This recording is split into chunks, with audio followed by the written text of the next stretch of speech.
It is so hot outside. I'm gonna regret this.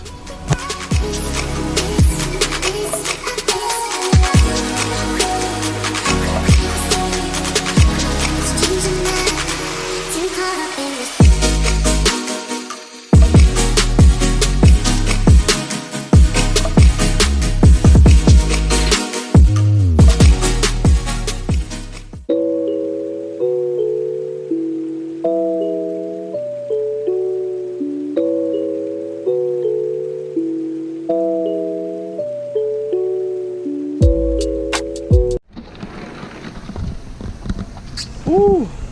I'll tell you what, it's so freaking hot out here. It is ridiculous. All right, we are back with another video. Today we're gonna be talking about how to promote your banana tree growth. And I'll be honest with you, just from the start, it's gonna hurt your feelings, but I promise you, you'll get really, really tall trees if you follow these very, very simple steps. What we're going to be using is a basic fillet knife, and if you look here on the tree, the lowest leaves, you want to cut the lowest leaves off first. You want to kind of get close to the stalk, cut it like that, and put it down. And I'm going to do this working my way up until there are 3 leaves left, and I'm following the veins. See, that's the bottom one, the next one, this one right here is next. And you want to be careful not to nick it or disturb it in any way. Okay, so this has 3 leaves and it's got a 4th one coming up right here. We're gonna leave that there. For the bigger tree, it's got a lot more bigger leaves on it. Again, we're gonna start from the bottom.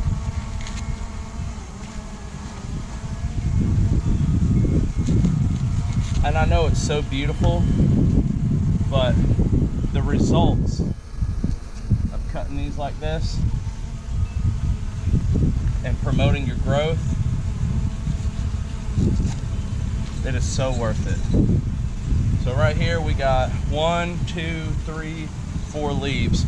That's good, and I'm going to leave that one alone.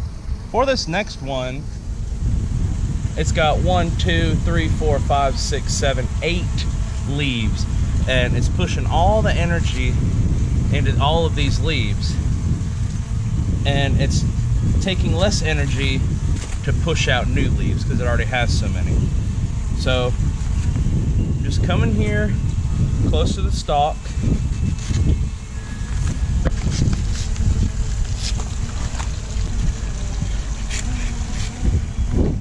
I cut too many, but it's gonna be okay.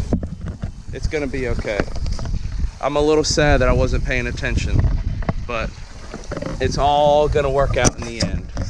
Now for the wee little one. I'm gonna come in here, again, cutting off the bottom leaves. Ideally, you wanna leave at least 3 good leaves up top. This one's about to unfurl, so we're gonna leave that there. And a little known fun fact, banana trees or banana plants are cannibals. They love eating themselves. So all of these clippings right here, I'm gonna chop them up and leave them at the base.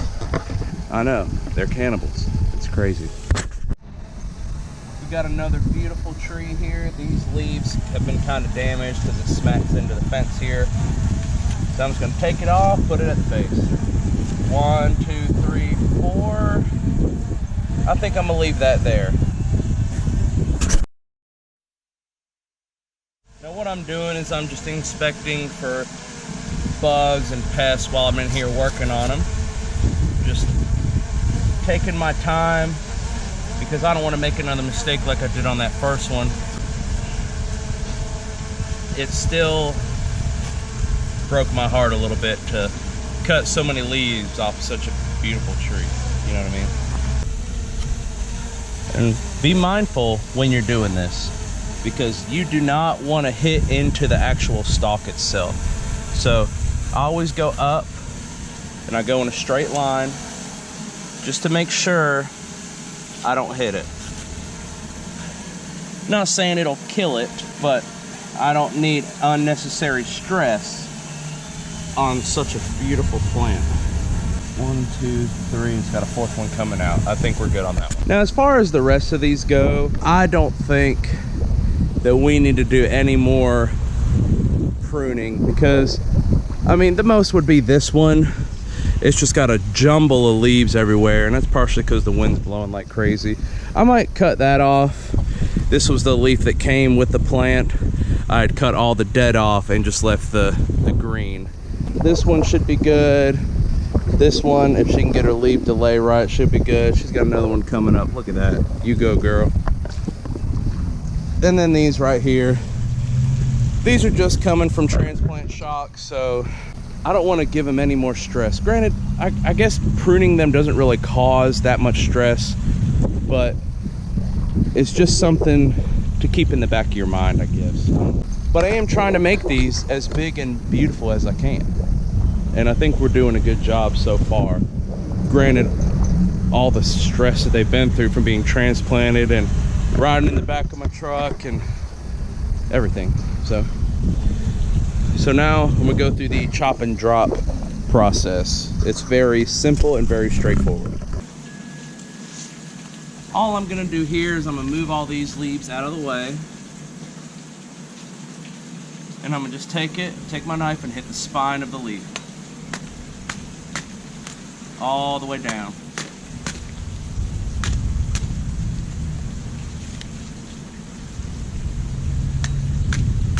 And it cuts so easily.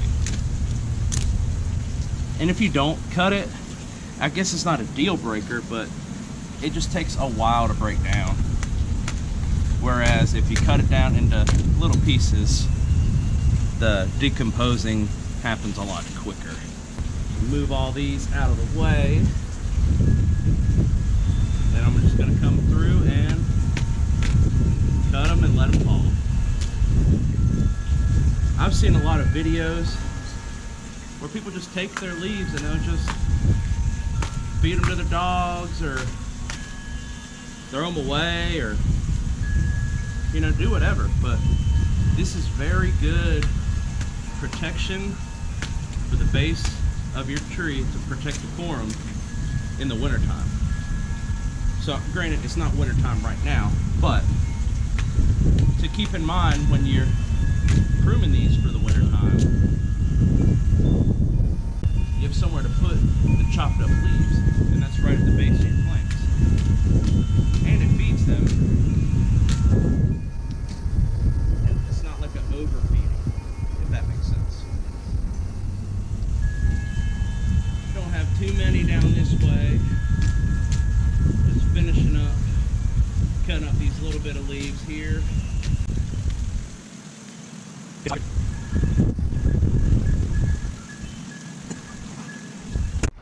All right, believe it or not, this process did not take that long. It took me longer to set up all the cameras and record everything than it actually did to do it. Now, if you look at it, all I did was chop them up, chop up the leaves, and put them at the base.